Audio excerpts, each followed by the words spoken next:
Hello everybody, कैसे हैं आप सभी। मैं संजय कुमार हाजिर हूं आप सबके सामने। 10th क्लास की हिस्ट्री का जो हम 3rd चैप्टर लर्न कर रहे हैं, उसको हम सरल भाषा में समझ रहे हैं, उसका 5 पार्ट मैं लेकर के आया हूं। आज हम इस चैप्टर को फिनिश कर देंगे। यूनिक हिस्ट्री है, बहुत ही डीपली इस हिस्ट्री को लिया गया है और इस चैप्टर का जो हमने पोर्शन अब सॉल्व करना है वो है जुडाइज्म और कन्फ्यूशियनिज्म। तो देखिए, जुडाइज्म क्या कहता है। जुडाइज्म पहले तो आपको पता होना चाहिए ये क्या है। ये यहूदी धर्म हुआ है जुडाइज्म। तो देखिए, Judaism is one of the ancient philosophies of the world. जो जुडाइज्म है ये संसार के प्राचीन धर्मों में से एक रहा है। The origin of Jewish philosophy is believed to have been propounded by the prophet Abraham. तो क्या कहा गया है, यहूदी दर्शन का आरंभ पैगंबर हजरत इब्राहिम से माना जाता है। आगे बता रहा है, after Ibrahim Moses is the biggest name in Jewish history. और बताया गया है कि जो इब्राहिम के बाद यहूदी इतिहास में सबसे बड़ा नाम मूसा का है। और फिर है मूसा is the chief administrator of the Jews, यानी कि बताया गया है यहाँ मूसा ही यहूदियों के प्रमुख व्यवस्था कारक रहे हैं। मूसा considered the founder of Judaism, और मूसा को ही जो है यहूदी दर्शन का संस्थापक माना जाता है। आगे हम इसका ओरिजिन देखते हैं। ओरिजिन ऑफ जुडाइज्म यानी कि यहूदी दर्शन की उत्पत्ति। Jews, Christians and Muslim considered Abraham their grandfather. Hazrat Abraham had 2 sons, Hazrat Ishaq and Hazrat Ismail. तो इब्राहिम को यहूदी, ईसाई, मुसलमान तीनों दर्शनों के लोग अपना जो है क्या मानते हैं, ग्रैंड फादर यानी कि पितामह मानते हैं। और इब्राहिम के 2 बेटे हजरत इसहाक और हजरत इस्माइल थे।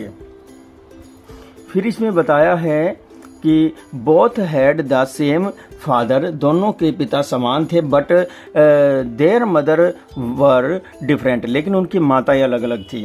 Ibrahim's grandson was named Jacob. Ibrahim के जो पोते का नाम था वो जैकब था। जैकब्स सन्स नेम वाज जुदा, और जैकब के बेटे का नाम जुदा था।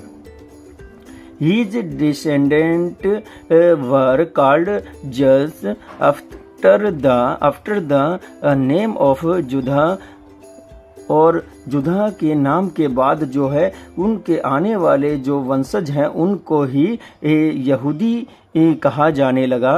His philosophy was called Judaism, और उसी दर्शन को जो है जुडाइज्म के नाम से जाना जाता है, यानी कि यहूदी माना जाता है। आगे क्या कह रहा है तो देखते हैं। Moses was born during the time of the Pharaoh of Egypt. तो मूसा का जन्म जो है फराहो, जो इजिप्ट में फराहो यानी कि प्रधानमंत्री जो होता था मुख्य, उसके समय में हुआ था। Is believed that his mother threw him into the Nile. यह माना जाता है कि उनकी माता ने उनको नील नदी में फेंक दिया था। Then he was brought out of the river and raised by the wife of the Jewish belief. तो यहाँ कहा गया है वाइफ ऑफ द फ्राउ। तो उसके बाद जो है उनको रिवर से निकाल करके जो फ्राउ थी उसकी वाइफ ने उनको पाला। He became the Prince of Egypt, वह मिस्र का राजा बना। लेटर बाद में ही awakened and United the Jews, और वह जो है जागरण लेकर के आया और उसने सबसे पहले जो है यहूदियों को एकीकृत किया। According to Jewish believes god is one, और जो यहूदी हुए हैं उनके अनुसार भगवान एक है। He does not have incarnation or forms, but he sends his message through messengers. तो यहाँ क्या बताया है, उसके अवतार और स्वरूप नहीं है, लेकिन वह दूत से अपने मैसेज जो है भेजता है। Moses had got the right to spread the message of God in the world. अब ये बता रहे हैं मूसा को ईश्वर का संदेश दुनिया में फैलाने का अधिकार मिला था। The Jewish text Tanakh is written in Aramaic यानी कि Hebrew, which is the first half of the Christian Bible. अब यहाँ बताया गया है यहूदी ग्रंथ तनख इब्रानी या हिब्रू भाषा में लिखा गया था, जो ईसाइयों की बाइबल का पूर्वार्ध था। द जेव्स कॉल देयर गॉड्स, तो अब यहाँ बताया गया है कि यहूदी अपने ईश्वर को यहोवा कहते थे। The priest of the Jews is called a rabbi, and the place of worship is called a synagogue. अब ये कह रहा है कि यहूदियों के पुरोहित को रबी और पूजा स्थल को सिनागोग कहा जाता था। आगे क्या है, आगे टीचिंग्स ऑफ जेविस फिलोसफी, यहूदी दर्शन की शिक्षाएं जो हैं वो उसके विषय में बताया गया है। तो नंबर 1 है, I am the lord your god the one to free you from slavery. तो मैं स्वामी हूँ तेरा ईश्वर, तुझे दासता से मुक्त करने वाला है। सेकंड है, you will not believe in any other god except me. मेरे अतिरिक्त तू किसी दूसरे ईश्वर को नहीं मानेगा। Number 3, you will not take the name of your master and your lord in vain. तू अपने स्वामी व अपने प्रभु का नाम व्यर्थ ही नहीं लेगा। Number 4, For 6 days you will work, and on the 7th day you will rest. It is the day of the Lord. अब बताया है 6 दिन तो काम करेगा और 7वें दिन विश्राम करेगा, यह प्रभु का दिन है। Respect your parents and give them respect. माता पिता का सम्मान कर, उन्हें सम्मान दे। You will not kill. तुम हत्या नहीं करेगा, तू हत्या नहीं करेगा। आगे क्या बता रहा है देखते हैं। यू विल नॉट स्टील, तू चोरी नहीं करेगा। You will not give false testimony against your neighbour, तू अपने पड़ोसियों के खिलाफ झूठी गवाही नहीं देगा। Thou shall not keep an evil eye on your neighbour's house, neighbour's wife और servant, maid servant and his property.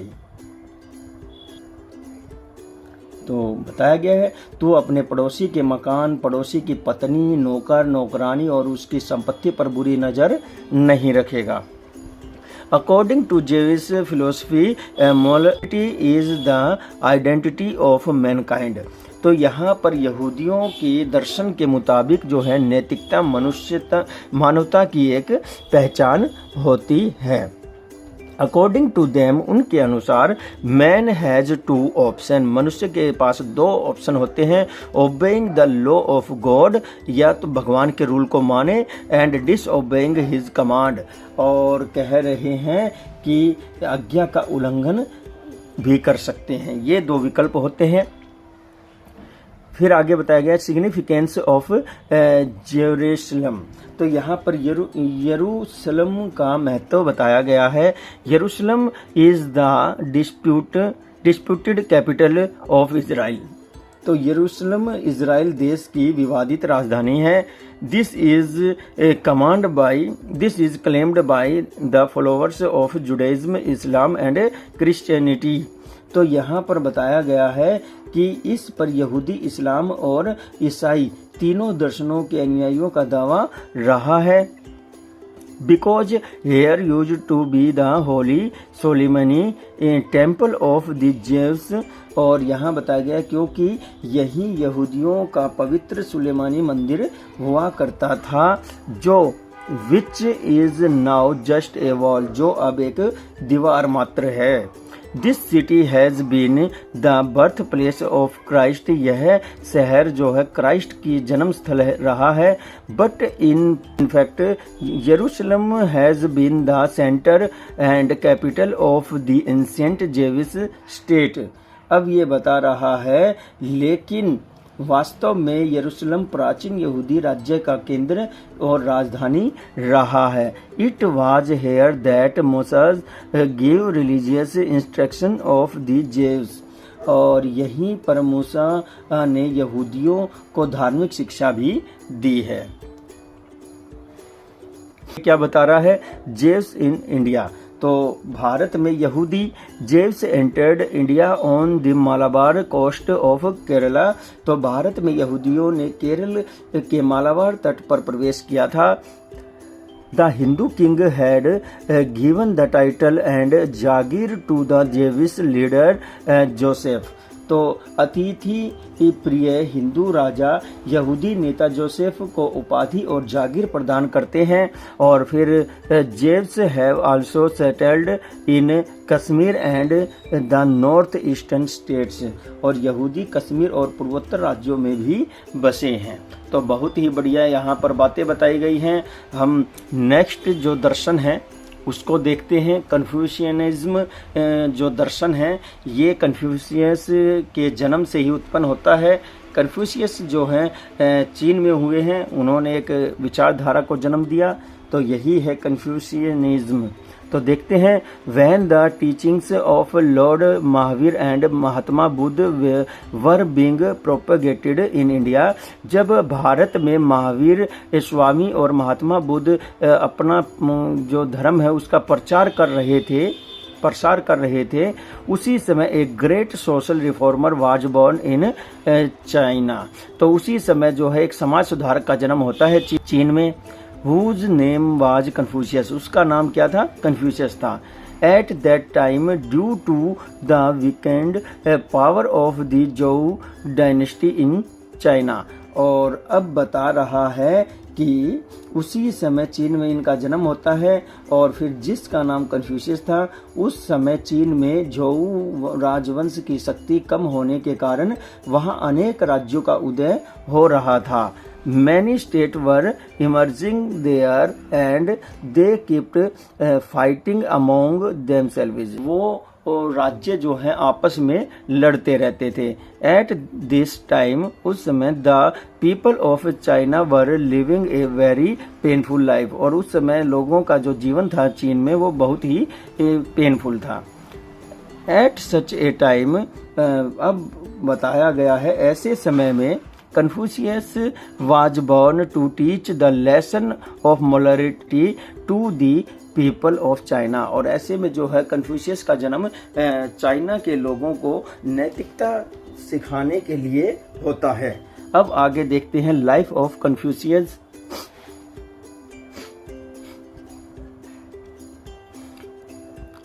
Confucius was born in the Shandong region of China in about 550 BC, तो Confucius का जन्म जो है शानदाग क्षेत्र में, चीन के शानदाग क्षेत्र में 550 BC के लगभग हुआ। His father died in his childhood, उसके बचपन में ही उसके पिता की मृत्यु हो जाती है। At the age of 17 साल की उम्र में he did a government job, वह जो है सरकारी नौकरी करता है। And after a few years left the job, और कुछ वर्षों के बाद वह जॉब को छोड़ देता है। And again engaged in teaching, और फिर अध्यापन कार्य में लग जाते हैं। He started teaching history, poetry and ethics to the student by opening a school at home. वे अपने घर पर ही जो है इतिहास, काव्य और नीति शास्त्र जो है स्टूडेंट को पढ़ाते हैं। फिर एट द एज ऑफ 53 साल की उम्र में he was appointed the governor of A city, उनको एक शहर का गवर्नर नियुक्त किया जाता है, एंड लेटर ए मिनिस्टर, और फिर उसके बाद वो मिनिस्टर बनते हैं। ऑन बिकमिंग ए मिनिस्टर बनने के बाद ही emphasised improving the character of man instead of punishment. अब यहाँ क्या कहा है कि मंत्री बनने पर उसने दंड के बदले मनुष्य के चरित्र सुधार पर बल दिया। और फिर आगे बताया गया है कि he used to inspire his disciples to be humble. अब यहाँ बता रहा है कि अपने शिष्यों को विनयी, परोपकारी, गुणी और चरित्रवान बनने की प्रेरणा देते थे। तो हम्बल और बेनेवोलेंट एंड विर्चुअस, तो ये जो हुए हैं हम्बल यानी विनयी और बेनेवोलेंट परोपकारी और विर्चुअस चरित्रवान। He gave people the message two of truth, love, justice and respect for the elderly. तो वे लोगों को सत्य, प्रेम और न्याय तथा बड़ों का आदर सम्मान करने का संदेश देते थे। बताया जा रहा है द टीचिंग्स ऑफ कन्फ्यूशियस की शिक्षाएं। तो Confucius was a social reformer, वो एक समाज सुधारक थे। He did not preach anything about God, उन्होंने भगवान के विषय में कभी भी कोई उपदेश नहीं दिया। Due to his social reforming teachings there was stability in Chinese society, उन्हीं की शिक्षाओं की वजह से, समाज सुधारों की वजह से जो चाइना की सोसाइटी थी, समाज था, उसमें स्थिरता आई। और His philosophy remains the guide for Chinese society even today, और उनकी जो दर्शन हैं वो आज भी चाइना के समाज के मार्गदर्शक हैं। According to Confucianism, the authority of the ruler is to give order and the duty of the ruled is to obey them। अब बताया है कन्फ्यूशियस मत के अनुसार शासक का अधिकार आज्ञा देना है और शासित का कर्तव्य उस आज्ञा का पालन करना है। आगे देखिए सिमिलरली इसी तरह आगे क्या कहा गया है, the authority of the father, husband and Elder brother, कि जो घर के पिता हैं, पति हैं और बड़ा भाई है, टू गिव ऑर्डर, और वो ऑर्डर देते हैं, and the duty of the son, wife and younger brother, और जो बेटा है, वाइफ है और जो छोटा भाई है उसका क्या फर्ज होता है, ओबे ऑर्डर, उसका फर्ज होता है कि वह ऑर्डर को माने। But at the same time, लेकिन इसी समय के दौरान, it is necessary that the rule of the authorities be based on uprightness. अब यहाँ क्या बताया है, लेकिन यहाँ पर आवश्यकता ये है कि जो ऑर्डर देने वाला है वह शासन करने वाला जो है वो आज्ञा न्याय संगत दे, औचित्यपूर्ण हो। पॉलिसी एंड जस्टिस, और वह जो है नीति संगत हो और न्याय संगत हो। He was of the view that man could get the rules for all his activities from within। अब यहाँ बताया गया है कि मनुष्य को उसके समस्त क्रियाकलापों के लिए नियम अपने अंदर से ही प्राप्त हो सकते हैं।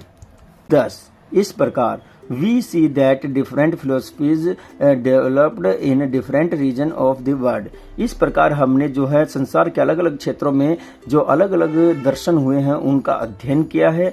All inspired mankind to avoid evil's deed and go on the path of truth तो सभी ने जो है मानवता को बढ़ावा दिया है और समाज की बुराई को मिटाने के लिए कार्य करने पर बल दिया है और सच्चाई का मार्ग प्रशस्त किया है। This philosophy is tried to bind society in the thread of unity। और इन सभी दर्शनों ने जो है समाज को एक धागे में बांधने का कार्य किया है। The ultimate goal of all the philosophies of the world is to make human life spiritual and superior।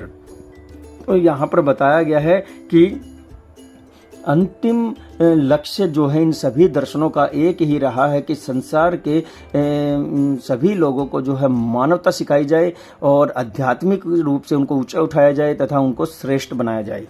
All the philosophies stress the need for virtues to build man's character. अब यहाँ बताया गया है कि भी दर्शन मनुष्य के चरित्र निर्माण के लिए सद्गुणों की आवश्यकता पर बल देते हैं।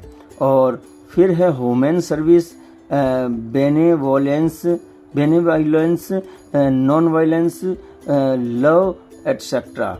तो यहाँ पर क्या क्या बताया है देखिए, मानव सेवा, परोपकार, अहिंसा, प्रेम आदि सभी are found in all philosophies. और ये सभी जो हैं सभी दर्शन में पाए जाते हैं।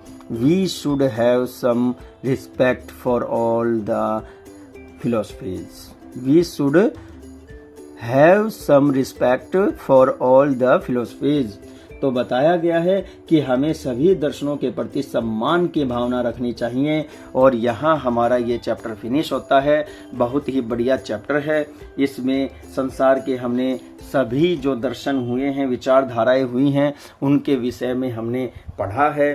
तो देखिए ये जो चैप्टर है इससे एक बड़ा क्वेश्चन ज़रूर आने वाला है आपके एग्ज़ाम में।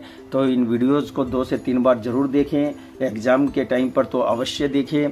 और आपको लगता है ये वीडियो आपके लिए यूजफुल है तो लाइक कमेंट शेयर ज़रूर करें। और जितने भी न्यू मेंबर इस वीडियो को देख रहे हैं, इस चैनल को देख रहे हैं, वो इस चैनल को सब्सक्राइब करें ताकि आपको भविष्य में आने वाली और भी वीडियोज़ मिल सके और आप अपना जो एजुकेशन लेवल है उसको और ज़्यादा इंक्रीज कर सकें। साथ ही साथ मैं जीके रीजनिंग आदि वीडियो भी प्रोवाइड करवाता हूं, जनरल साइंस की वीडियो प्रोवाइड करवाता हूं, कंप्यूटर के क्वेश्चन पुट करता हूं और आप लोगों को एक प्लेटफॉर्म देता हूं मैं कॉस्ट ऑफ फ्री जो आपकी एजुकेशन है, जिससे आप जॉब के लिए कंपटीशन एग्ज़ाम की तैयारी कर सकते हैं। तो आप इस चैनल को सब्सक्राइब करके इन वीडियोस को भी अच्छे से देख सकते हैं और इनको 2 से 3 बार ज़रूर देखें। अतः दीजिए मुझे इजाज़त। मैं संजय कुमार और भी ढेर सारी आपके लिए यूजफुल वीडियो लेकर के हाजिर हो जाऊंगा। तब तक के लिए मुझे दीजिए इजाज़त। नमस्कार, जय हिंद।